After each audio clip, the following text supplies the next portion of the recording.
What is up? What is going on, everybody? It has been a minute. I feel like I've been saying that on every video that I do, that it's been a minute, but it truly has felt like that. But I am back to talk a little AL West news.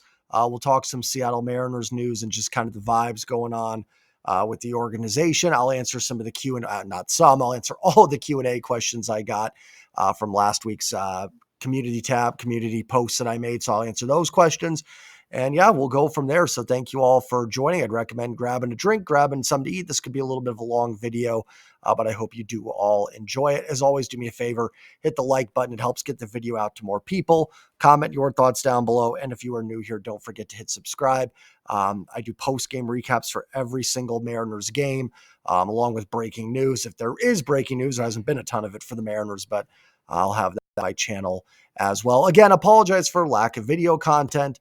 This has been a bad season for me, getting sick. I talked about in my last video with Mariner Sir. I think you guys saw me coughing.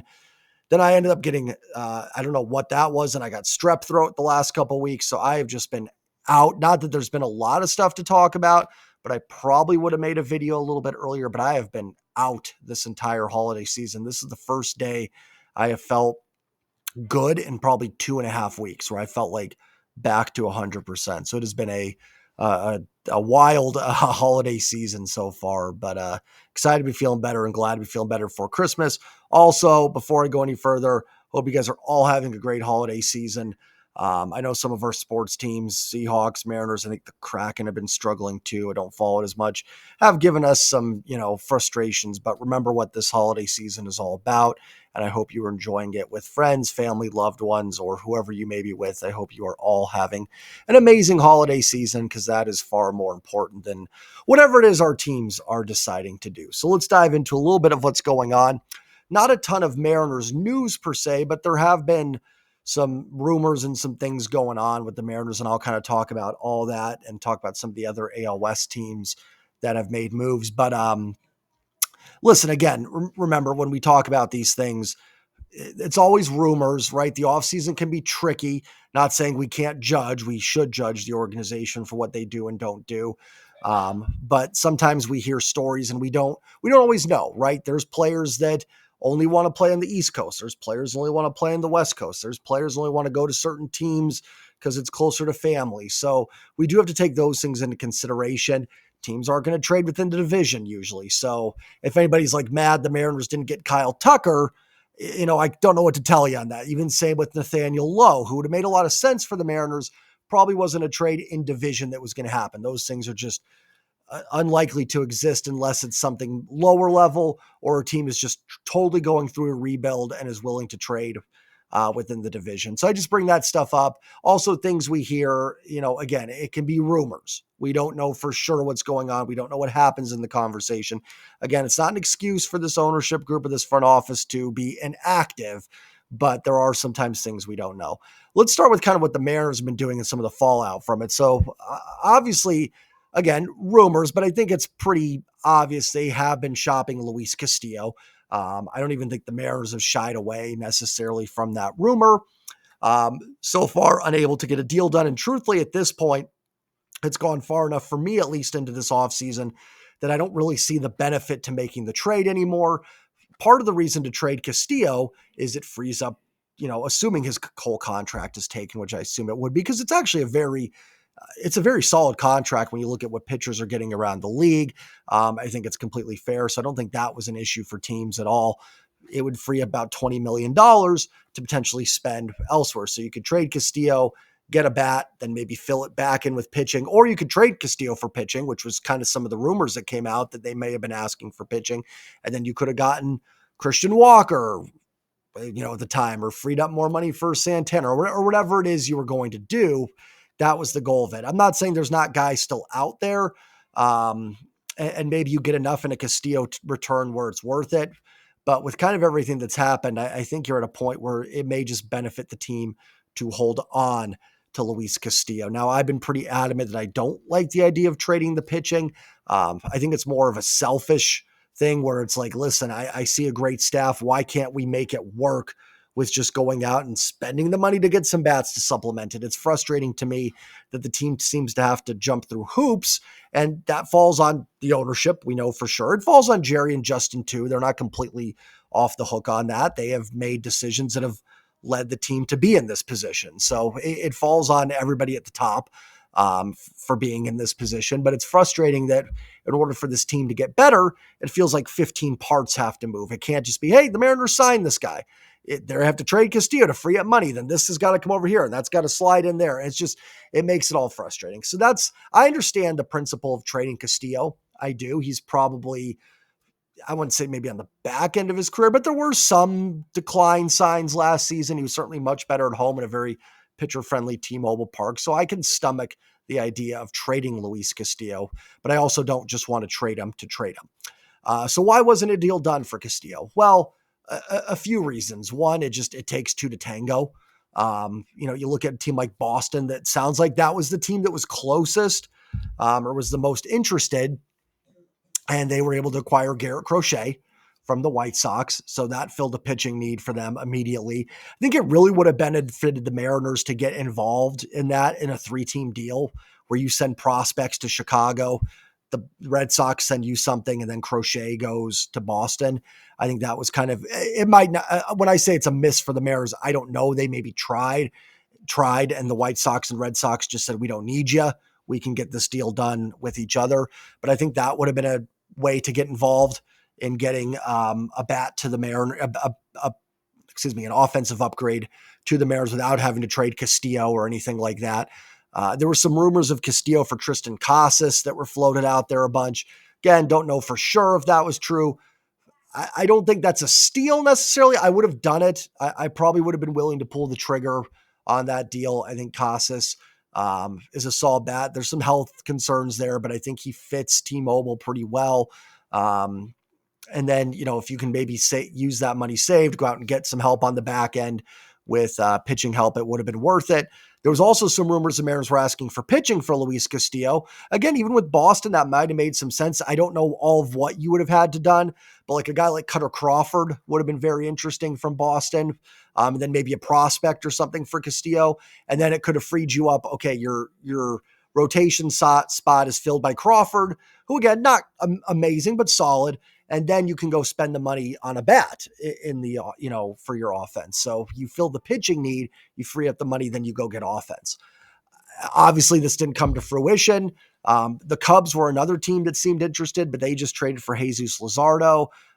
They also traded for Kyle Tucker. That doesn't affect Luis Castillo as much, but it affects financial situations with it.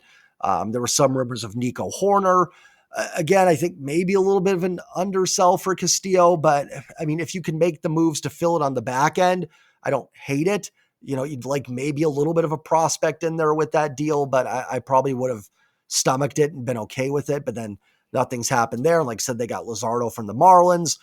So that's kind of, falling dead. And at this point, I don't really know where else you could send them.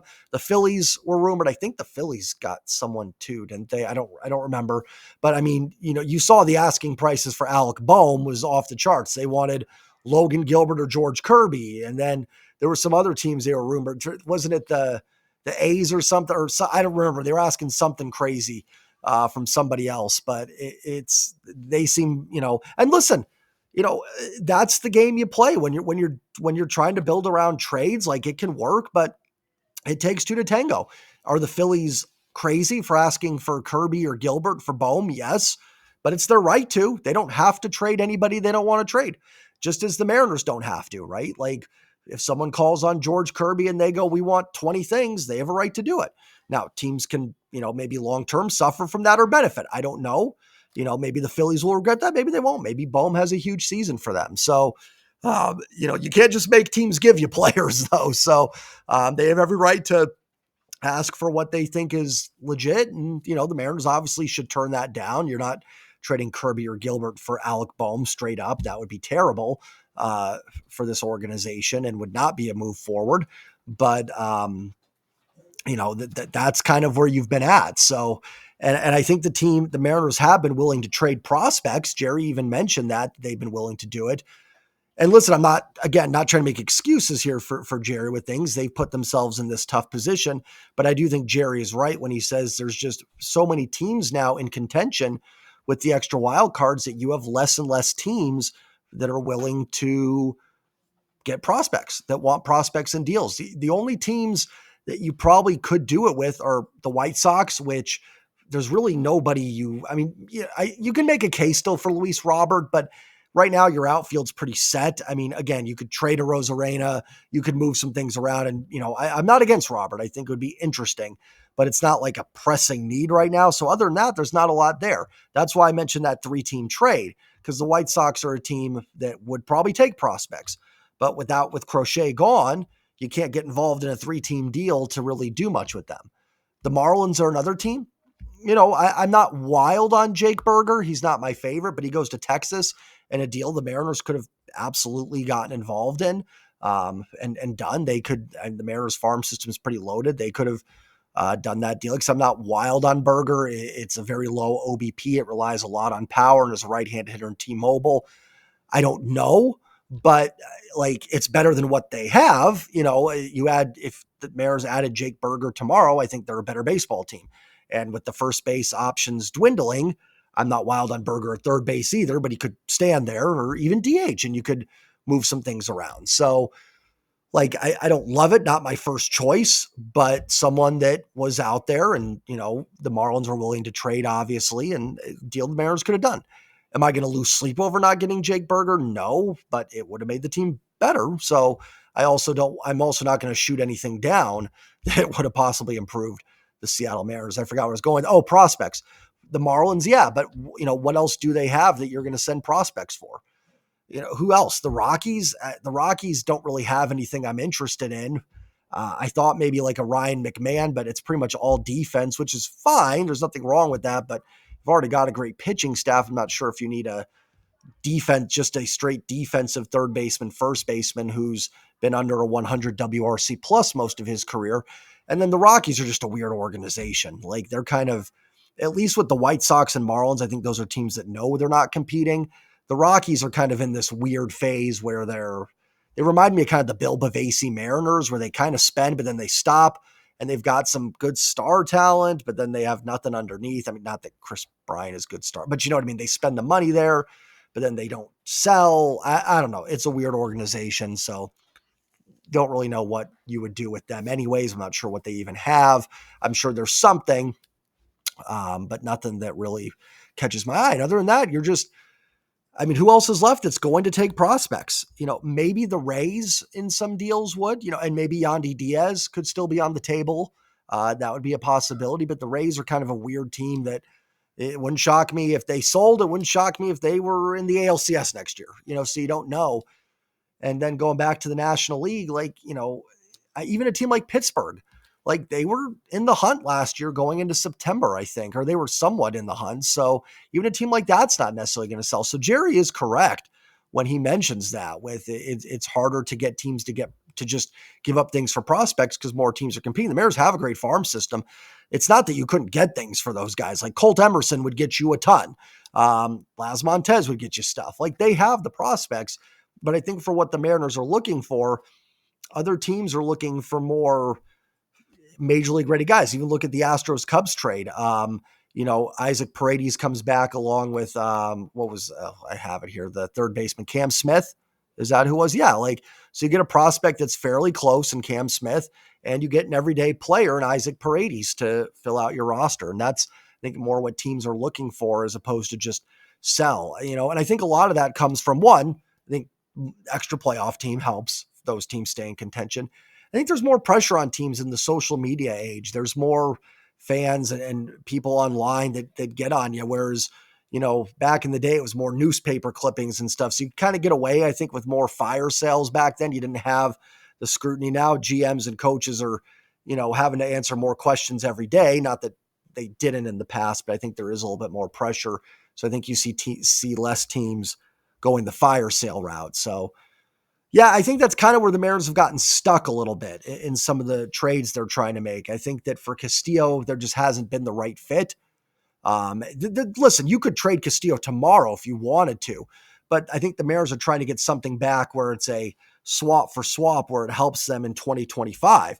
They could probably sell them, get a couple prospects that help you down the road, but I don't think that's what they're looking for. I think they are willing to trade some prospects, but I think teams that would bite on that don't really have what you're looking for.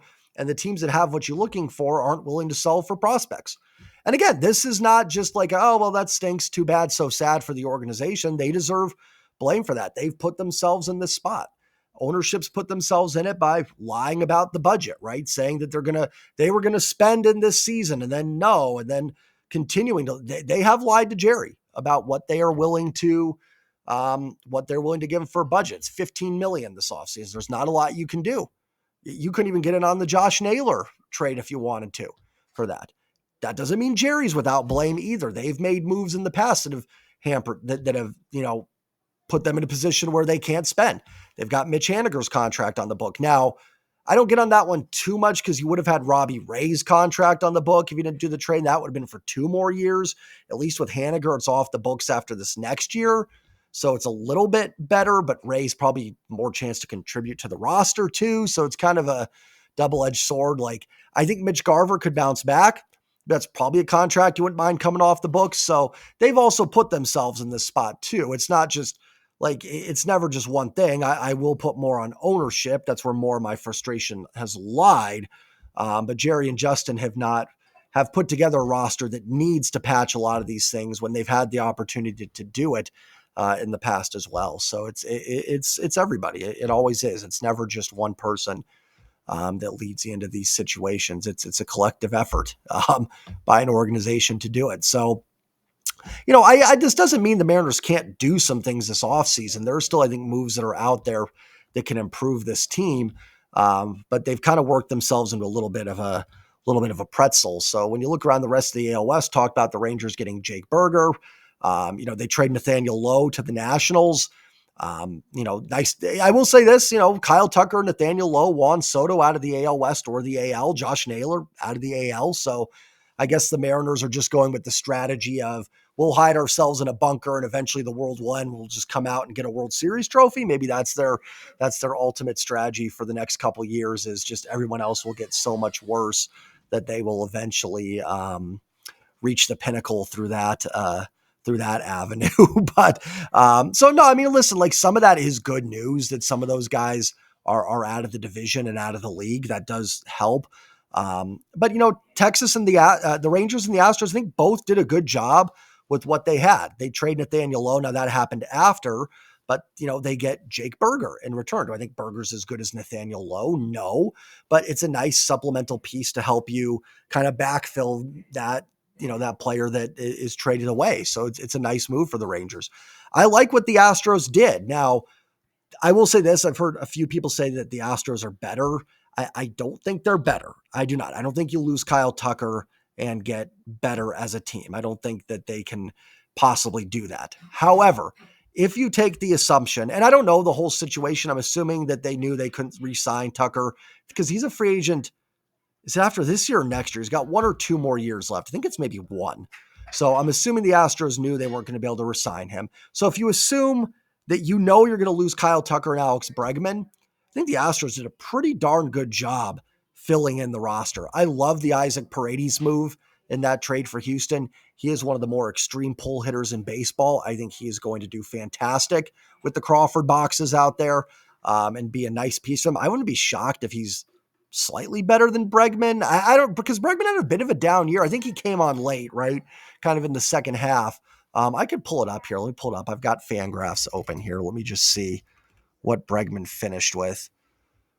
Remember, he was off to a really slow start and then kind of, I don't know, he was still pretty good. He's still worth 4.1 wins, 118 WRC plus. Okay, no, he was, never mind. Like, Bregman's the better player. I thought Bregman he must have had a really nice second half because I swear he was off to a really bad start last season. But it's still a nice backfill, right? Paredes can hit really well in that ballpark. I think it's a nice move. And then they signed Christian Walker, 3 years, $60 million.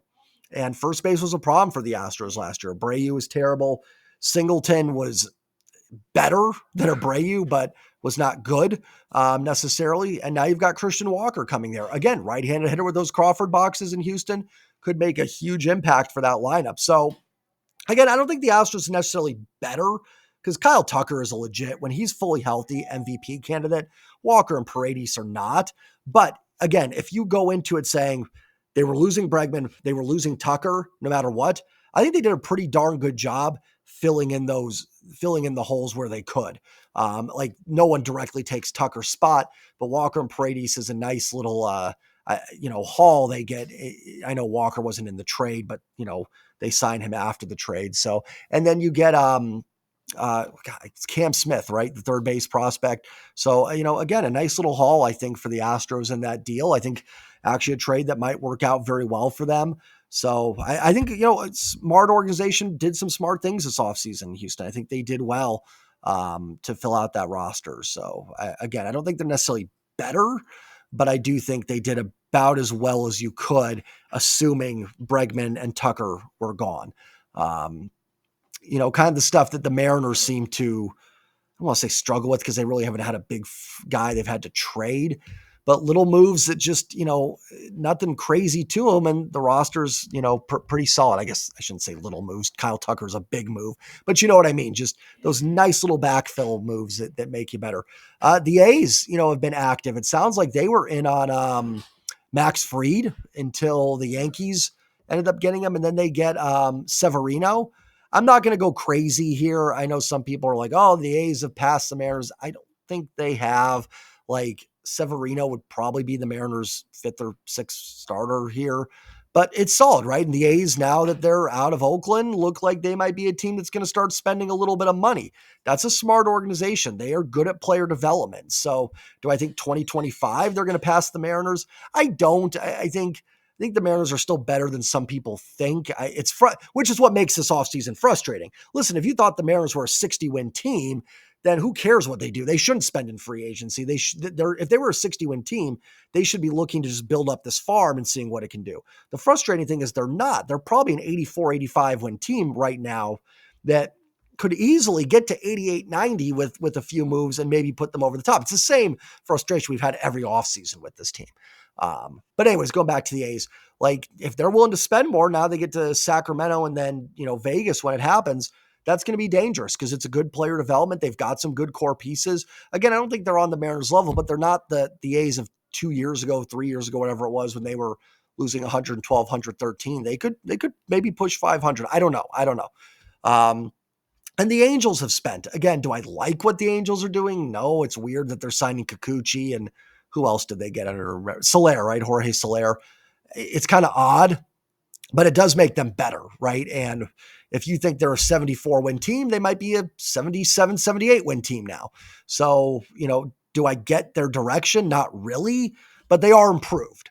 And then Texas, if they can get some better health from Evan Grant, not Evan Grant, I think Evan Grant's their beat writer, Evan Carter, Wyatt Langford takes a step forward, Seager's a little healthier, Simeon has a bounce back year. Berger fills in for Nathaniel Lowe. I don't think he'll be as good, but it's, not a major drop off. And then the pitching can stay healthy. They could be, back in there as well. I think their talent lies somewhere between last year and their World Series team. So every team in the AL West has made some moves. The Mariners they've made some moves, but it's very minor. Maybe some guys that could be bullpen depth down the road. And that can matter, but nothing that would rock us. And then there's some other stuff, right? Like, so going back to first base with Christian Walker, there were some rumors that once the Mariners traded Castillo, they wanted to be in on Christian Walker, but they didn't have the money to do it until they traded Castillo. This is my frustration with this organization and listen, I'm not like, I don't have $60 million. I'm not trying to tell people like, oh, just go spend that. I understand there's more to an ownership of a sports team than just spend money. Like I get it. There's budgets. There's other things that can work against you and you may not have the money. I'm not trying to be just this, oh, go spend it. But it is just so frustrating. Like they just couldn't go get Christian Walker. It's just frustrating because that would be your first base hole is filled. You keep your pitching. Listen, I understand they couldn't be in on Juan Soto, right? I'm not expecting that. I don't even think Juan Soto would have come to Seattle. I can understand they don't have the money to do that. But I mean, they didn't have the money for Christian Walker. They didn't have the money for Josh Naylor. Josh Naylor was traded from the Guardians to the Diamondbacks. Naylor's on the last year of his deal, a $14 million deal. And now listen, Naylor on a 1-year deal, is that great? No, you'd like it better on a 2-3 year deal, but if he's on a 2-3 year deal, he's going to get more in the trade. And he gets Slade, and the Guardians get Slade Zacconi and like a plan B draft pick or something like that, or part B, I don't, whatever. Well, what was, hold on, let me look it up. I forgot exactly what it was, but so pardon my Googling. Josh Naylor trade. It was competitive balance round B pick for and Slade Zacconi. Now, I will say this. I'm guessing the Guardians really like Slade Zacconi. We saw him last year. He pitched against the Mariners, pitched really well. Kind of up and down, but the Guardians are a pretty good pitching lab development team.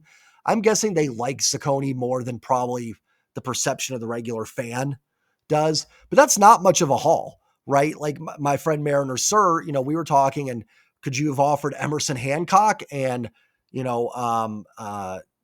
of a plan B or whatever, plan A pick or whatever, it is something like that, and gotten it done. But the problem is, regardless of what you think, the Mariners probably can't afford Josh Naylor. It's been pretty widely reported the Mariners have about a $15 million budget. If you do the Josh Naylor trade, unless you can get someone to take Mitch Haniger's contract, you're SOL. That's it. And now I'd rather have Josh Naylor than nothing, for sure. I mean, if you're going to do nothing, then fine, do it. But this is kind of the spot they're in. And again, they only have themselves to blame for it, to be perfectly honest. But even that was probably out of their price range. And then the fallout from Naylor going to Arizona is the Guardians sign old friend Carlos Santana to a 1-year, $12 million deal. It's sad that might have been too much for the Mariners. But here's the thing. If you read the Ken Rosendahl article this morning, sounds like the Mariners were actually offering a 2-year deal to Santana. I don't know if that was 1 year with like a player option for the second year, but they sounded very much like they wanted Carlos Santana. And then it sounds like because the Naylor trade happened on Saturday, on Friday, Santana had talked to the Guardians and they probably told him what they were doing. He had actually sold his home in Cleveland. He grew up in that organization and he's had 2 stints already. This is his 3rd stint, I believe, with Cleveland. So it makes sense that's where he'd want to play. Now, listen, this goes back to something I said at the very beginning of the podcast, right?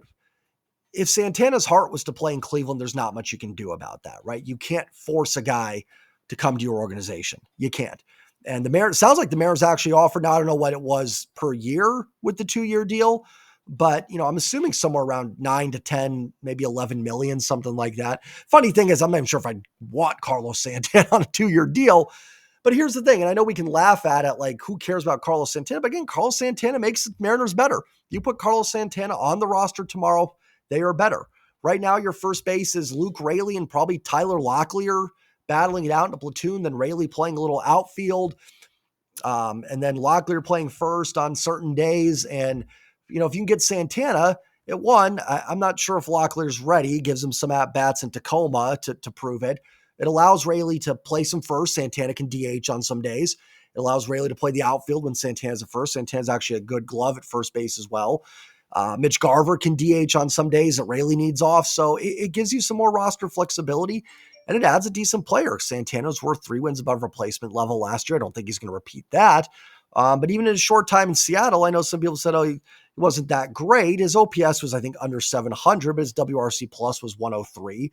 Had some big clutch hits as well. Well-liked in the clubhouse, a good guy to have. So should you lose sleep over not having Carlos Santana? No, but it was a player that was out there that would have made the Seattle Mariners a better baseball team. And they need to get better. Like the Mariners have got to find ways here to get better. And it's frustrating that we're kind of after the same type players, but these are guys that can help. Now, Santana's 39. Could he drop off and be bad? Of course, and that's the risk you take when you kind of dabble in the B and C tier free agency. You just have to hope that doesn't happen. I think Santana would still be solid. Don't see a lot of reasons for decline. Kind of same with Justin Turner. I always say people point to the bat speed, but the bat speed is already atrocious and he's still been productive. So I don't think those guys are just going to be terrible, but they are close to 40. And you do have to, there does come a point when every athlete just doesn't have it anymore. So again, but you see Cleveland kind of doing the same thing, right? They make that nice trade where they get who did they trade? Jimenez, was it, to the Blue Jays? They get Horowitz back, then they flip Horowitz to Pittsburgh. They trade Naylor to Arizona, then they fill that with Carlos Santana. So again, teams that, Cleveland's a good example, a team that works with a small budget as well, that doesn't have the money to spend, finding ways to make it work, finding ways to twist that pretzel into, sorry, hit the mic there, into, maybe a decent offseason for them. So, we'll see. The proof will be in the pudding, but it's, and again, the Mariners looking for first base options, losing out. Maybe that's my frustration. You're not getting Christian Walker. You're not getting, Goldschmidt goes to the Yankees. Again, I'm not crazy on Goldschmidt, but probably better than what you have. Not getting Carlos Santana. Justin Turner's probably a guy that's going to go down to the wire. He's probably just going to wait it out and see which team is closest to contending or where he wants to go. He said he was open to coming back, but everybody says that, so who knows what that's going to end up with. So you're just got Jake Berger. Again, I'm not wild on Jake Berger, but you probably could have done that trade. So again, it's not that like in a vacuum, each one of these guys is a disaster that you don't have them, but you put yourself again in this pretzel where in order to get Christian Walker, you had to trade Luis Castillo. And then in the meantime, everybody else made their moves and you lose out and you're kind of left, either going with the Luke Raley plan, and maybe that works.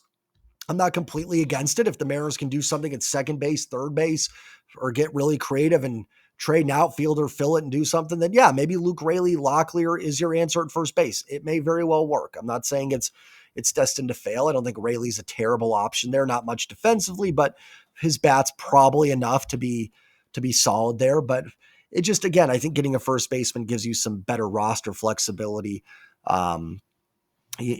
Throughout, like I said, with being able to move Raley to the outfield and whatnot. And right now, truthfully, your DH is Mitch Garver or Mitch Haniger. So you have an issue there. You can say first base is fine, but, you still need something. You've got probably hole at second and third base as well. I think, I don't think that you do have a hole at second and third base, but I don't know where I was going with I think, but it's just, and again, I think the frustrating thing is it's the same stuff. There's still time to have a good offseason. But guys, it's going to be a lot of the same.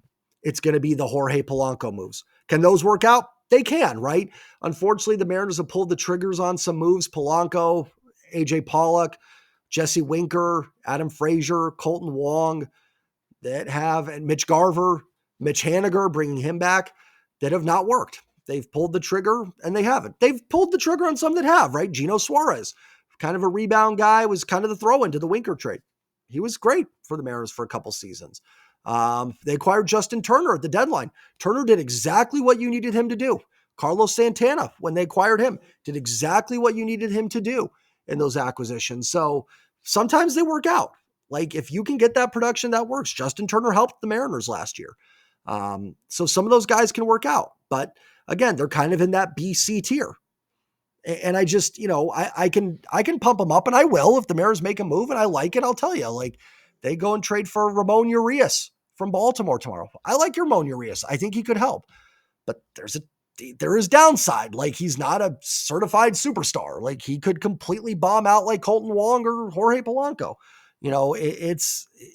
That's the thing when you're in this kind of tier, you play a dangerous game, and the Mariners are playing that dangerous game again. Now, I want to be clear, nobody is a sure thing. Christian Walker could bomb in Houston. Juan Soto could bomb in New York. Nobody is guaranteed. So I'm not trying to say like, oh, the Mariners there's nothing you can do to guarantee a World Series. There's nothing you can do to guarantee player production. But the Mariners kind of hang out in that BC tier a little bit where you can get some good moves. You can, like I said, Turner worked for them. Santana worked out. Eugenio Suarez worked out for them.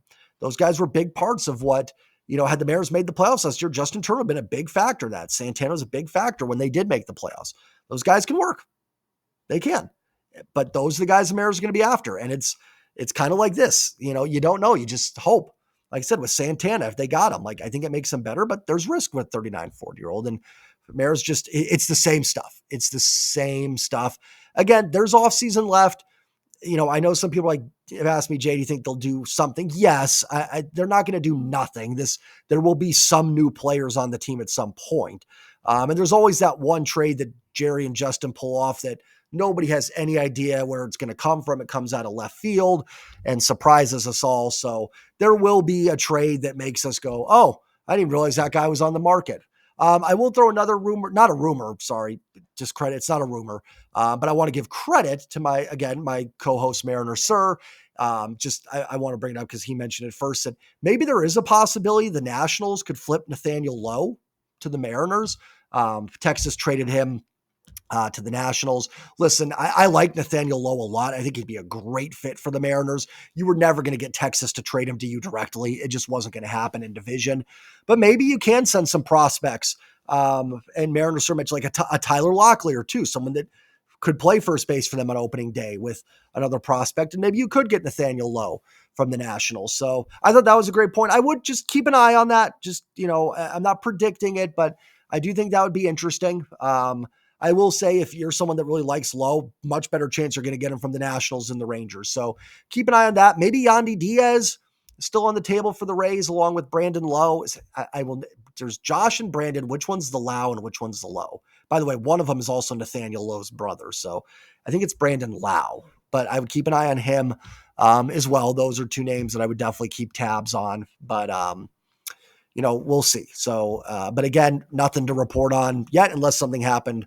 Well, let's check old Twitter X and see if I've missed something while I was gone. Because as soon as I do these, something happens, but doesn't look like it. So, all right, let's get into the Q&A. I've got a bunch of questions. Apologize for this video going long. If you're still here, thank you for sticking it out with me. Not a lot of people that ask questions, but a bunch of questions. So thank you all.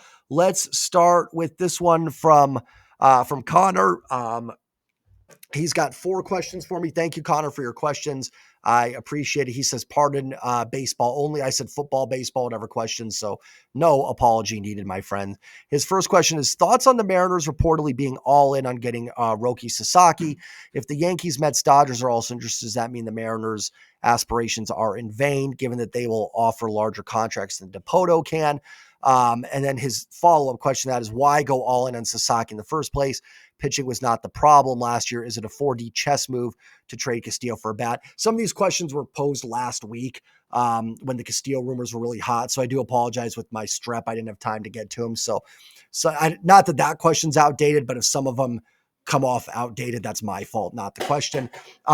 So with Sasaki, someone answered it perfectly in the comments. They explained it better than I could. It was Jeff Knack. So Jeff, appreciate it. I'm actually going to read your answer on this. Sasaki is only subjected to international bonus pool money, meaning is like a restricted free agency. He can only make pool money. Teams have 5-8 million in their bonus pools, with the Mariners being on the higher end. Sasaki is doing the same as Ohtani, choose to leave Japan early to get MLB. Waiting a few more years could be on a contract like Yamamoto did.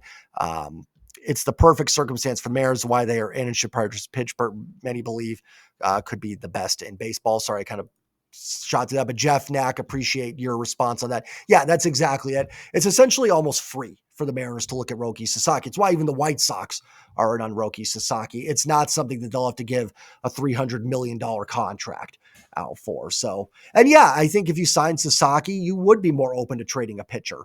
Maybe even not Castillo. Maybe you would look at Miller or Wu. Now, I think we're getting far enough into the offseason. I don't know. The team has talked about liking a 6-man rotation. I'm not against that at all. Keeps everybody fresher. But at the same time, I'm not wild on like skipping Logan Gilbert starts, necessarily. But with a Roki Sasaki, you're getting a pitcher that's good enough to fill that 6th spot. You know what I mean? Like, I don't want to skip Logan Gilbert starts for Emerson Hancock, but I'm okay with it if it's, a Roki Sasaki. But ideally, you'd probably want to trade a pitcher if that happens. So we'll see. Listen, get better. Sasaki's a good player. It makes the team better, and I'm not against the team improving regardless of if it's offense or pitching. I do get it's a little weird because they have a great 5-man rotation. But I would think it would open up the trade market again, maybe even for more than Castillo. Like I said, maybe Brian Wu, maybe even Kirby or Gilbert get on the market a little bit if you get a Sasaki. I don't know, but it does make it very interesting. But that would answer the question on why they're interested. And he's a good player. Number 2 question from Connor is, how short of a leash do you think Dipoto and Hollander have? If the M's miss the playoffs again next year, will they get pink slips? Gonna sound like a crazy answer. I don't think so. I don't think they're going to be out. I think the way they're having this offseason go, I think unless next year is just a total disaster, like the team loses 90 games and just falls flat in their face, I think they've probably got 2 or 3 more years. Now I'll be honest, like I said at the end of last year, I was done with the front office. I do put more onus on ownership. If you had to ask me who I think is more to blame, I think it falls more on Stanton and company that does Dipoto and Hollander. But I think but you look around the league and there are teams with lower budgets that have been more successful than the Mariners too. So Jerry and Justin do own some of the struggles and inability to get the team over the top. But yeah, the way they're kind of operating now, maybe it's just they haven't been able to make a move, but I don't think their seat is as hot as maybe some people think. That's how I would word that. And truthfully, I don't like GMs being on 1-year deals. Because they shouldn't like. I don't want them going crazy and trading Colt Emerson and Laz Montez for an Alec Bohm because they need to win this year. So that's why I hate when coaches and GMs are doing things on 1-year contracts. So I don't know if Jerry and Justin what their contract currently is. I don't think anybody does. But it puts you in a tough situation. So I'm not against it if they have a couple years, because you shouldn't put them on a 1-year thing and say win or get out, because then you end up with some terrible trades that can set you back. Then you end up with Bill Bavasi trading Adam Jones and the rest of the cast for Eric Bedard.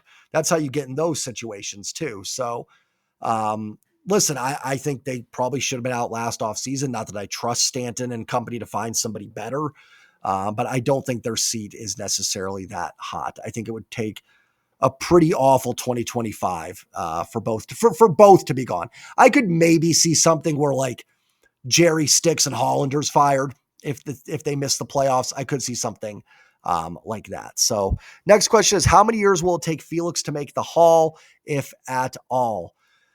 Oh boy, Felix is going to be a tough case. I think Felix should be in, but I'm also extremely biased. Felix's lack of longevity will hurt him. I think he really needed a little bit of a Justin Verlander finish to his career, where even if he wasn't an ace in his final 2-3 seasons, at least somebody that was like a middle of the rotation starter. And Fields just didn't do that. He had a great peak and then just boom, was gone. I think he should be in. I think his peak was good enough, but I do wonder if the lack of, it's not longevity. Like Felix was in the league.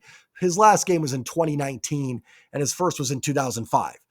Felix had longevity. Like, it's not like he didn't pitch for a long time, but he just didn't age gracefully. I think he needed a little bit better finish to his career. I think that's what's going to keep him out, maybe. I don't know. I think he should be in, but he may just miss out. I always have a tough read on the Hall of Fame stuff. I'll be honest. I'm not the right guy to go to with that stuff. I would put him in, but I'm also extremely biased. And there was a few years where Felix was literally the only reason to watch this baseball team.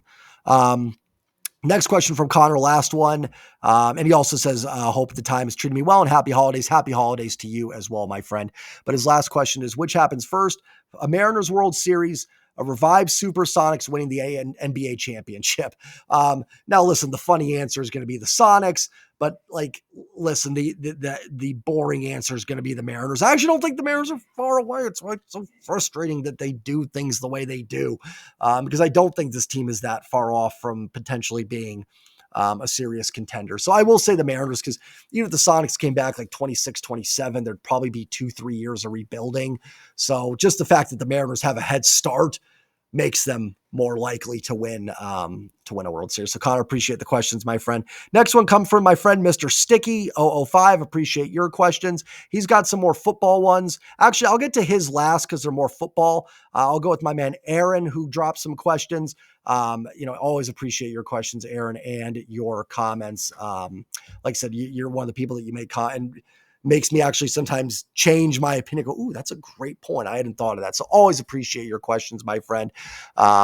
He says, I've got a few for you. Sorry, I'm not very high in the team right now. No need to apologize for that in the slightest, my friend. His first one is, since the front office clearly isn't interested in easy upgrades for low prices, nor are they going to get much traction in free agency, what about this team is giving you optimism right now? Oh boy, that's a tough one right on the spot. I guess just the hope that the current roster does have some good pieces that could take off. Like, I still believe there's an MVP inside of Julio Rodriguez that could come out and be the best player in baseball in a season. I love the pitching staff. I believe it can be the best, and I believe it can carry a team. Um, the bullpen, hopefully healthier. Hopefully Santos has got everything right. It sounds like Brash might be ahead of schedule along with Jackson Kowar to go along with Andres Munoz. You might get that three-headed bullpen monster that we thought we'd get last year. We didn't have. And again, I'm searching for things. I'm not trying to come on here like, oh, you guys should be jumping for joy. I do think a full season of Randy Arozarena can help. I do like Randy. I think he was a guy that kind of thought, people thought he was not good for the Mariners last year. He actually had a pretty solid WRC plus. I don't remember what it was. Let me look it up. But I think it was over like 110. Now, a lot of it was hit by pitches, but you know what? Beggars can't be choosers.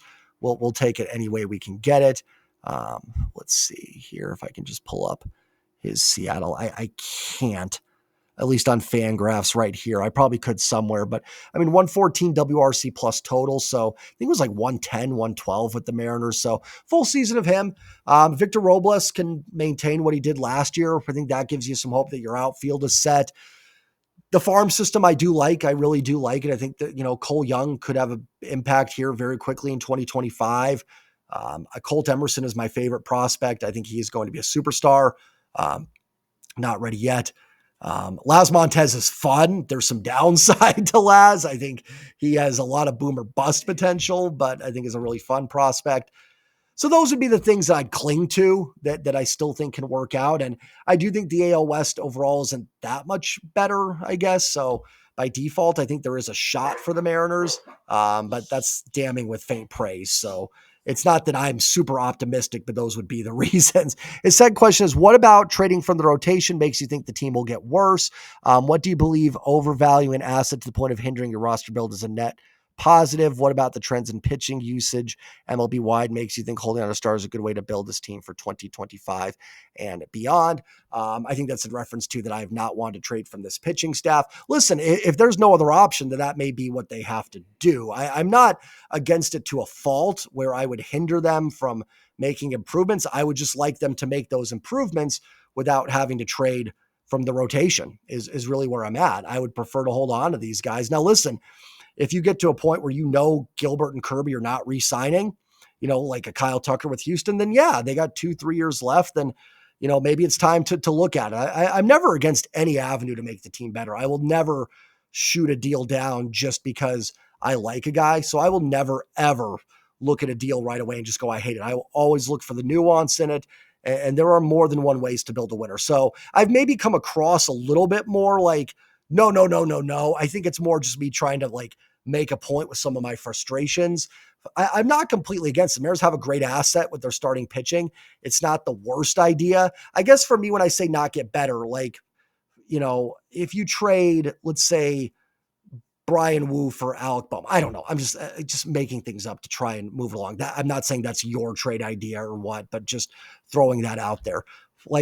Overall, yeah, your offense is better and your pitching's a step back. Now you could fill that rotation void, and Wu's got injury issues and stuff that could pop up. So there's all that. But overall as a team, for me, it's your pitching's here, your offense is here. Okay, your offense goes here, but now your pitching's here. Are you an overall better team? Is the team better with doing that? I do think there's ways you can trade pitching and make them better, but I think it's more of a 2-3 step process, which I actually think is probably your point as well, to be perfectly honest. So I'm not completely against it. It's just the trades I've seen with it. I don't like that people have proposed where I just go, are you better? Is that trade alone making this team better? That's been my issue. I do think there are avenues where it can make sense. So I don't ever want to just shoot down a way to do it, especially with this team, right? And that's probably where you're coming from. You're going, listen, Jay, they ain't spending, my man. So if you want the team to get better, it may be what they have to do, and might be right. I just hate it because I love this pitching staff and I would like to see it kept together. And then you fill out the roster through, free agency or through other avenues of trading the prospects and stuff like that. That's all. It's just a preference more than anything. I appreciate that question. It's a good one because I've been very adamant about not trading starting pitching. It's something I've been very stern on, and I still do. I don't want to have to trade these guys, but I do, as we get further along, I certainly understand the merit where people are coming from. All right, Aaron's next question. It's 2028. The Rays Stadium nonsense has forced the team to move to Utah. MLB decides to better geographically realign, putting Seattle in the NL West with the Dodgers, Giants, Padres, and Angels. How would I react? How would that change things for the M's? How competitive would that division be?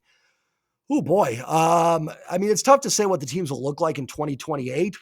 I would certainly say I wouldn't really love to be in the division with the Dodgers and the Padres. That doesn't really excite me. And even the Giants, while not a great team, they are willing to spend. They go get Willie Adames. Remember they were close on Aaron Judge a couple years ago. So that's not a team that's shy from going out and making improvement. Even the Angels, like they're not great, but even they've spent some money this offseason. So now in 2028, I'm not sure what these teams will look like, but I would not love that. I think geographically it'd be fine. I could go to more Mariners games. I would say that I'd be closer to doing that. So from that aspect, but no, I'd prefer to stay in the AL West because I think you've got a Houston team that's, I don't want to say they're declining. They're still solid, but I think they've kind of, I don't think they're at their peak. Texas, I'm not really sure what direction they're going to go, how long Bochy's going to be there.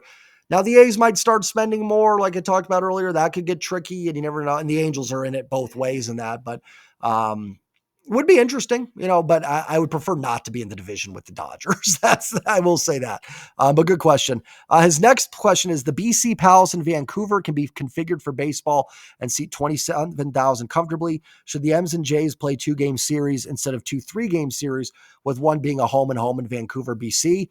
I don't know that stadium at all, to be perfectly honest, but I think that'd be kind of cool to do that. Kind of I wouldn't say neutral, but like almost kind of a neutral site game. Seattle being close to Vancouver and in Vancouver being for Canada for the Blue Jays. It's definitely kind of become a little bit of a rivalry because of that. With all the fans from Canada that come down to Seattle for the game. So yeah, listen, I'm all for it. I like the game being in other venues. I like broadening it. So yeah, I'm not against that at all. I don't know what all the logistics would be of it, but yeah, make it happen. That would be cool. I think it'd be cool for fans to go to the game. And I think it's always cool to see baseball in venues you're not used to seeing it at. Next question is, if something like the Golden at Bat were implemented as an alternative for the Manfred man and extra innings, would you support it? Would you be interested in differentiating the leagues based on overtime rules rather than the DH? What are some of your favorite dumb rule changes? I'm actually going to get a lot of crap for this. I don't hate the Golden at Bat thing as much as some people probably do. I'm not for it. If it was up to me, no. But I do kind of like the idea that you could just send up your best hitter in the 9th inning. Like it does kind of create some more drama. I mean, granted, the Dodgers are great 1 through 9, but imagine like, oh man, they're going to bring out Shohei for this at bat, or even for the Mariners, like bases loaded. Oh, we got Cal coming up, in a good spot. So, I mean, I think it is actually somewhat interesting. But I'm a little bit of a baseball purist, so I would not vote for it, but I don't hate it as much as some people probably do. I do find it kind of fascinating where I'd like to have it I don't play video games much, but I'd like to have it in that and kind of see how it plays out. And okay, maybe we could do it, but and I don't like the extra runner and extra innings, but I will say selfishly, as someone that sometimes, especially in the summer, is up at 4:30 for work and doing post-game videos, I don't hate it. I do like that they don't do it in the playoffs. I think that is fantastic that they don't do it in the playoffs. And playoffs, you let it play out. You'll let the game play out the way it should be. So I don't hate that rule in the regular season. What was your other part of the question? I apologize. Interested in differential league based on overtime rules rather than DH.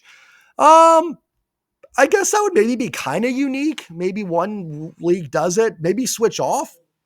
Like 1 year, the AL does the ghost runner, the NL doesn't. I don't know. I think you'd run into some issues then with people complaining about I don't know. It might be an interesting thing to try out to kind of, I do kind of miss the AL and NL being so unique, but now you have interleague games all the time. Remember, well, I'm sure I'm old enough. I think a lot of you are, Aaron. I don't want to speak for you. You asked the question. I think you are as well, my friend. Remember the days when there was no interleague, AL and NL, it was the World Series and that was it. And then we had that time, when it was implemented in 97 and you just had it for a month, right? June and part of July was interleague and that was it. Now you've got it all the time. So it's hard to differentiate things for the league. And then your last part of that question was, What are some of your favorite dumb rule changes? I like the pitch clock. I don't know if it's dumb. I do like the pitch clock. It speeds up the game and it hasn't made it too fast or anything like that. I think the pitch clock um, has been a nice addition. I don't like the runner at second, but I like it for selfish reasons if I have to be up very early in the morning, and it does seem to make the game go quicker. So I don't like it because I'm a baseball purist, but I do like it from that aspect. So that would answer that. Let's see. Final thing you said is, might help if I actually opened up the thing. Like I said, down in the team, I know we disagree about trading from the rotation, but still, yeah. I mean, honestly, and I think, and I'm not trying to speak for you at all, my friend. If I am, I apologize. I don't think we're that much different. I think you're coming at it more from like, listen, with what this team is doing, this is the way. This is probably the path to get them better. And I'm probably being more stubborn going, no, I want to keep my rotation intact. So I actually don't think we differ that much on it. I think it's just, I'm probably being a little more stubborn on it. Maybe I don't know. I just want them to get better. I want them to keep good players and then add more good players, I guess. But I appreciate the questions, my friend, as always. So I'll finish it with Mr. Stickies. He's got a little bit more football stuff in there. So if you're not a football fan and don't care about Seahawks conversation, you can move on. Thank you all for watching. I appreciate it. And then Mr. Sticky, I appreciate your questions as well, my friend. Thank you so much. And always appreciate your optimism as well. He says, what do you think makes football and the Seahawks fun? Well, the last 2 weeks, the Seahawks have not been fun in the slightest. But football is once a week. It's a chance. It's on the weekend. Most people are off. You can get together with friends, family. You got football all day. You can get the drinking going if that's your thing. Get the barbecue going if that's your thing. Just kind of hang out. So I think it allows, and it's once a week. You win. You can soak in that win for a whole week. Baseball, you turn around the next day, there's a game. So you don't have much time to relish in the victory. So I think that makes football a little bit more of a, like, to that, well, boy, I should edit that out. That was awful. But, for that 3 hours on a Sunday, it's what it's all about. So I think it makes it a little bit more, energetic in that, because it's just, there's fewer games and it's once a week. That would kind of be my guess. In terms of what makes the Seahawks fun, I mean, when they win, it's tough. Like, as a fan, I don't know if there's anything specifically fun about the Seahawks, necessarily like that they have that another team doesn't, but winning, I guess, when they win games. I think you just meant football though in general. His next question: if you went to a Seahawks game with someone who wasn't a football fan, what would you do or say to them to get them excited about the game? Good question. I like that one. Atmosphere, being around people. I love nothing more than a football Sunday surrounded by my family, my friends. We're hanging out. The beers are flowing. The shots are flowing sometimes. The barbecue's going. The hot dogs, the hamburgers, the steaks, the chips, the dip, all that stuff. Soak in the atmosphere. I actually have not been to Lumen Field before. Last Seahawks game I was at. I've been to a couple road games, but the Kingdome, last home game I was at. The atmosphere.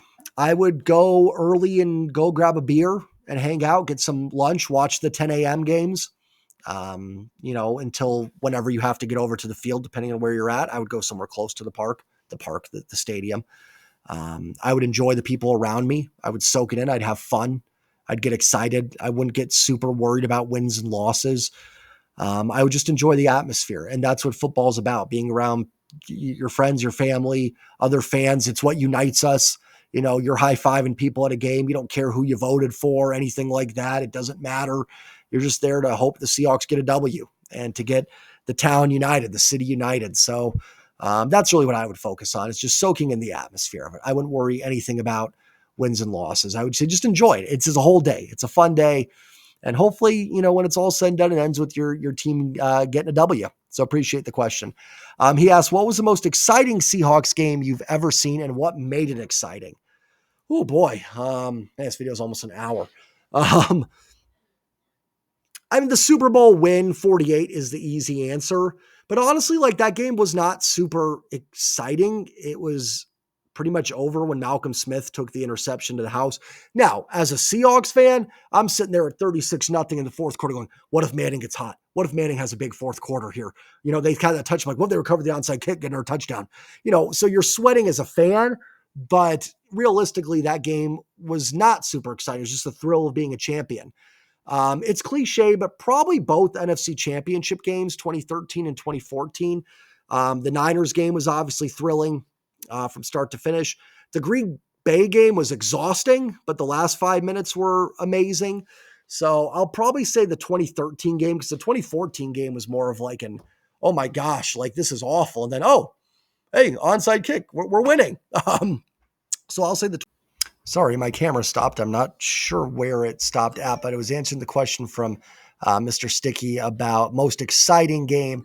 I wish I had a better answer than the cliche 2013 championship, but I mean, it's got to be that, right? Like, I'm trying to think back something exciting. I mean, maybe a big road win somewhere.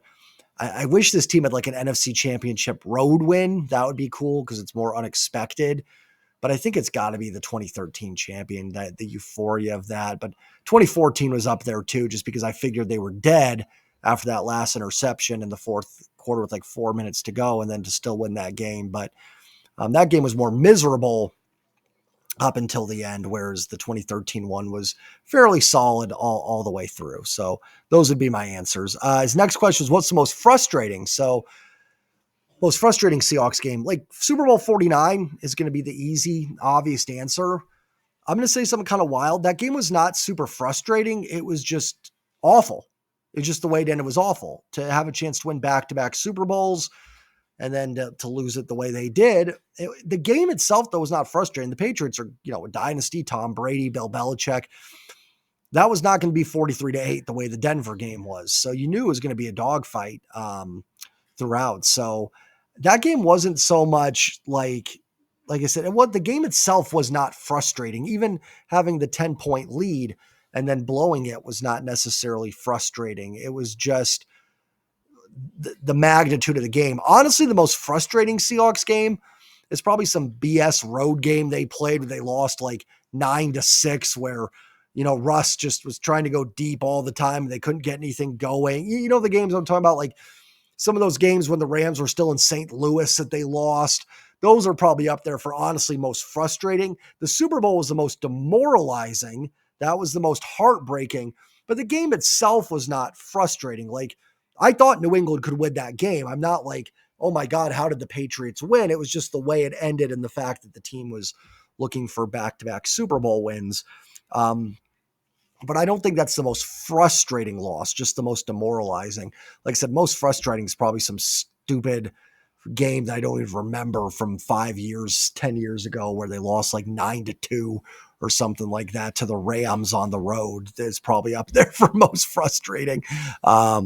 Next question is, what is the football equivalent of baseball's perfect game or no hitter? I don't know, because baseball is so much more individually driven. Like, it's a lot, not like obviously perfect games need good defense, so do no hitters, and you need a little bit of offense because you got to score at least one run. But we kind of know in baseball, like if Julio goes 5 for 5 with 5 home runs, we know Julio contributed big to the win. Football has individual performances, but if your line won't block, your running back can't do anything. Same with your quarterback. If your receivers drop passes, if your quarterback's throwing air and throws, doesn't matter how good the route is that the receiver ran. I mean, I guess the equivalent would be, an individual game record, most rushing yards in a game, most receiving yards in a game would be the closest I can think of to something like that. I don't know if there is like an exact equivalent to it, but breaking Adrian Peterson's rushing yard, maybe for perfect games, breaking team records for no hitters for something in a game would be something similar, like maybe a 6-sack performance from a defender, maybe a quarterback throwing 6-7 touchdowns, a running back running for close to 300 yards, somewhere in that vein, I guess would be the closest thing. But it's tough because just the games are so different to get a one-on-one, but I appreciate that question. His sixth question here, he's got 10, so appreciate it, Mr. Sticky. Thank you. Best football movie? Best or my favorite? Because that's a tough one.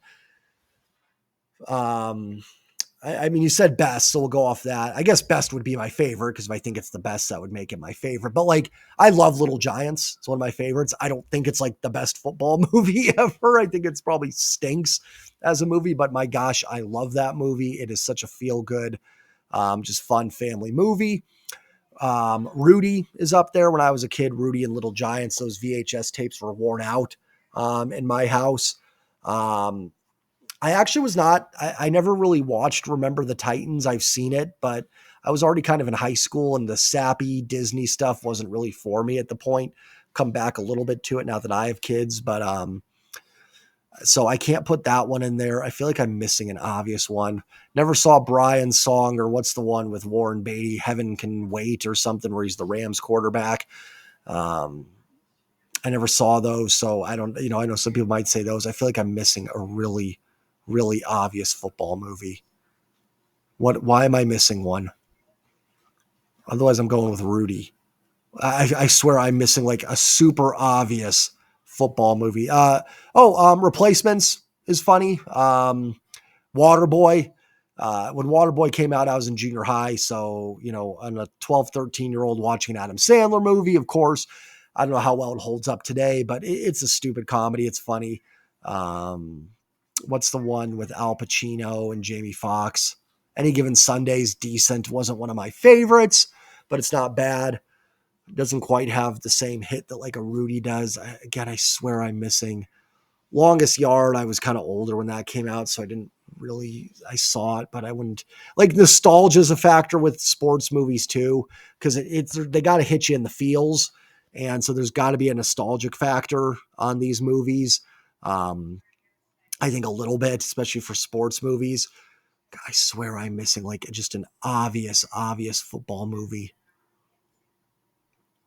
Why do I feel like I'm missing one? Let me know in the comments. I swear I am just missing like one that is like, Jay, how could you not remember this movie? But I guess Rudy would be probably my favorite. I think it's a good movie. It's a little over exaggerated, I'm sure, with some instances, but I think it's a good hearted movie. Little Giants, just from like a standpoint of just fun family movie and just straight comedy with nothing serious. Waterboy.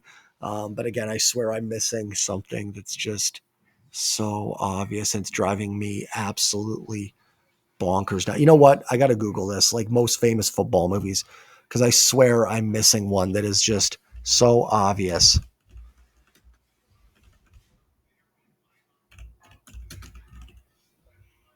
Let's see. We Are Marshall.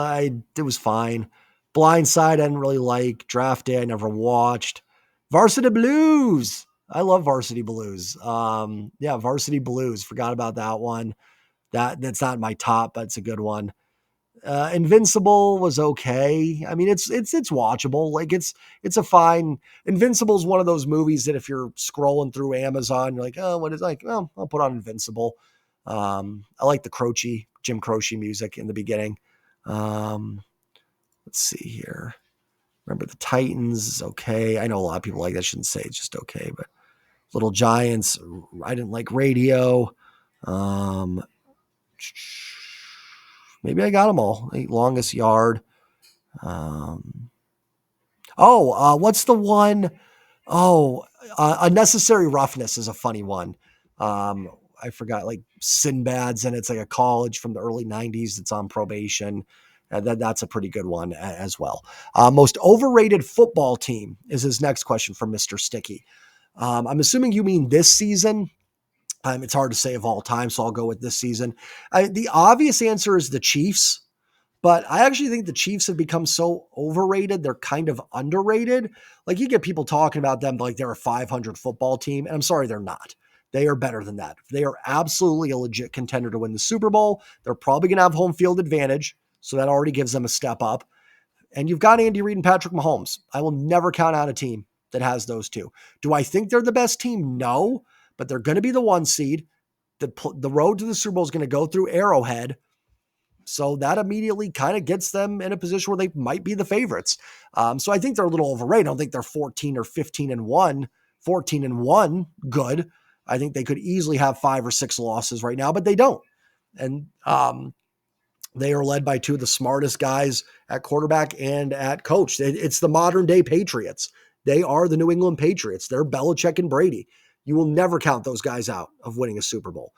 So that's probably the easy answer. But I mean, it's tough because like there's a big discrepancy top, middle, bottom. I feel like, I mean, Lions, Eagles, Vikings, Packers are all good teams. I don't think they're over or underrated.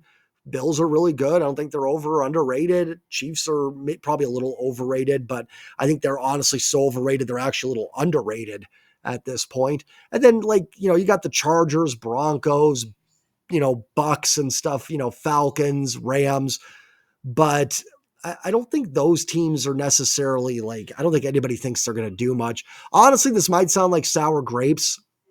I think the Rams might be a little bit overrated. They're fine, but you listen to some of the shows and there's people like, I would not want to face the Rams in the playoffs. This team is so dangerous. And I don't know. I think they'd lose to the Vikings, or I know they beat the Vikings, but I would take the Packers or Vikings over them in the first round. Like I like Stafford, McVay, Cup, Nakua. Like they're not dangerous, but I don't see that being a sleeper Super Bowl team. I think maybe they could win one in the playoffs, and that would be it. And for anybody going, oh, they're making fun of the Rams or saying the Rams and Seahawks, I don't think the Seahawks, anybody is rating them right now. So, that would be that. I'm not saying the Seahawks are better than the Rams. I don't think they are. I don't think the Rams are a dark horse Super Bowl team. So that might be the answer, honestly. But I don't know too many people that are saying that either. Professional or college, assuming for football, and why? Actually, professional for me. Mostly because Saturdays I'm spending with the family, so I don't get to watch as much of it. As there's a hair, I don't know if that's on my hat or if it's coming out of the back of my head or not, but it's driving me nuts. Keep seeing it. Yeah, so Saturdays usually out doing more family stuff.